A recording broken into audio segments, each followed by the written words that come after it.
All right, so we got Kevin Geiger on the phone, right? And you are a former Disney animator, right? Yes, yes, Right. And so you've been in Beijing since 2008, so you have been living here, correct? yes. I've been living and working in Beijing since 2008. Okay. Initially on my own, independently, and then also for a period of time for the Walt Disney Company. Oh, great. Okay, so can you tell me a little bit? It's sad news that Stanley Mm, passed away. yes. But who was Stanley to you? Well, it's sad news, but I have to say that my first thought Hmm. was that, my gosh, I hope that I could have as long a creative life as Stan Lee had.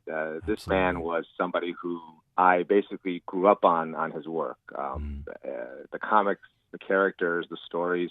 Ever since I can remember reading, I was reading Marvel Comics, Stan Lee's characters, and I wasn't aware of him as an individual initially, but pretty quickly in grade school. The, Hmm. the great thing about Stan Lee, and I think that you know this from the movies, is that he makes cameos in his work. So Right. many people, including here in China, are familiar with the old guy, right, who shows up, who was the publisher of Marvel Comics. But even in the comic books themselves, Stan Lee would show up as a comic character, and he also was very well known for engaging the readers with commentary and so forth. So I really felt like I don't know the guy, that would be presumptuous, but he was a big part of my life and really inspired me to get involved in my own creative pursuits as an animator and an artist Yeah. myself. On that note, as an animator, as somebody working in the industry, and working with Disney, a lot of big animation productions coming from them. So, what would you say that beyond just a personal impact that he's had on you,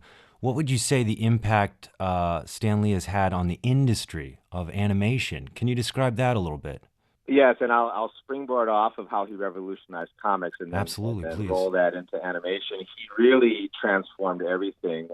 Stan Lee was I'll go ahead and say the first Okay. publisher to really engage readers with characters who were relatable, right? Who had Right. hopes and fears, weaknesses that ordinary people do. I mean, Spider-Man struggled with his grades and Yeah. his making the rent and so forth, and Wolverine has anger management issues and so on. And Iron Man's a little bit of a jerk, Yeah. and they're very relatable in that regard. And so this was something that really transformed comics and really made Marvel what it is in terms of engaging not just comic fans but Absolutely. ordinary people. And then, of course, when comics sort of went mega, Yeah. and you see the influence of Comic Con on Hollywood, right, and Yeah. on live action films, animated films.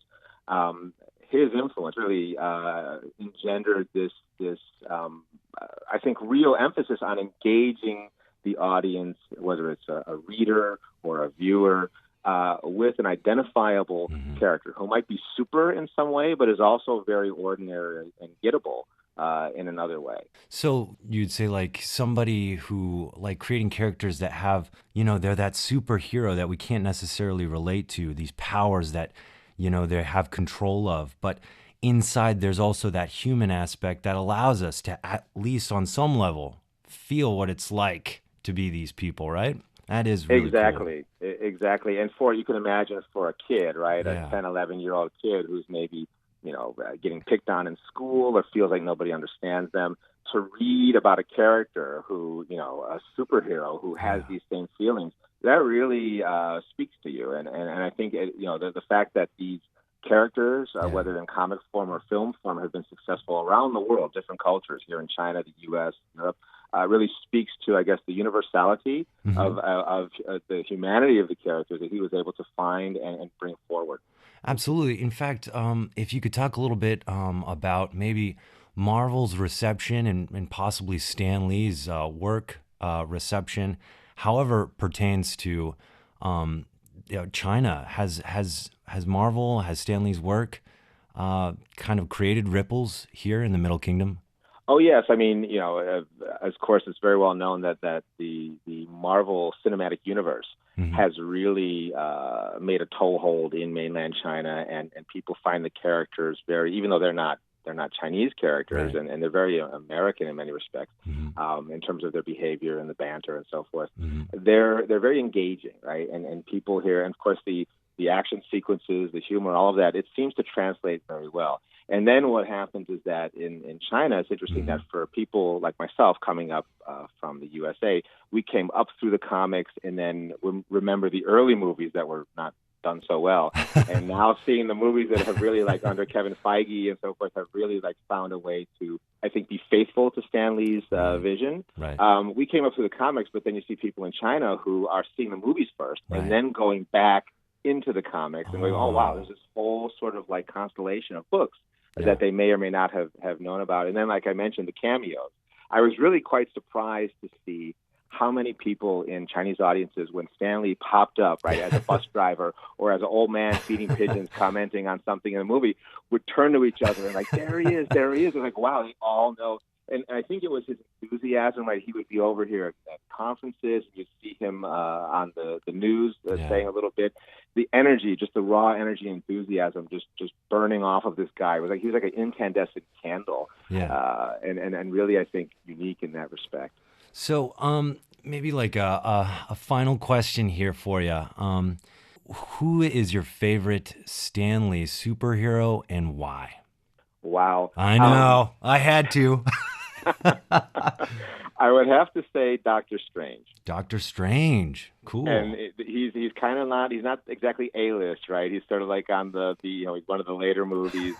But I really, as a kid, I mean, I loved, Iron Man I loved and Spider-Man, et cetera. And Wolverine, as a huge Wolverine X-Men fan. But in terms of the one who I would want to be and who I could relate to, it was Doctor Strange, right? He's a little bit quirky, but more importantly, the eccentricity of his powers, right? These magic powers and the different realms that he could visit, and the different universes that he was able to inhabit, and the powers he had, the magical powers, really spoke to me. And I guess in retrospect, looking back, my own efforts to create stories, cartoons, animations, etc., other universes, creative worlds, has been, I guess, my own feeble attempt to be Dr. so cool. Strange. That is so cool. And okay, so just a quick follow up here. What do you think of Benedict Cumberbatch's portrayal of Doctor Strange? I was so happy when he was cast, because I was a big fan of his Sherlock, his take on Sherlock. And of course, now Robert Downey Jr., who plays Iron Man, also did a version of Sherlock. And they're both fantastic, but they're both very different. And when they mentioned that Cumberbatch was in, I was like, this is going to be great. And he did not disappoint at all.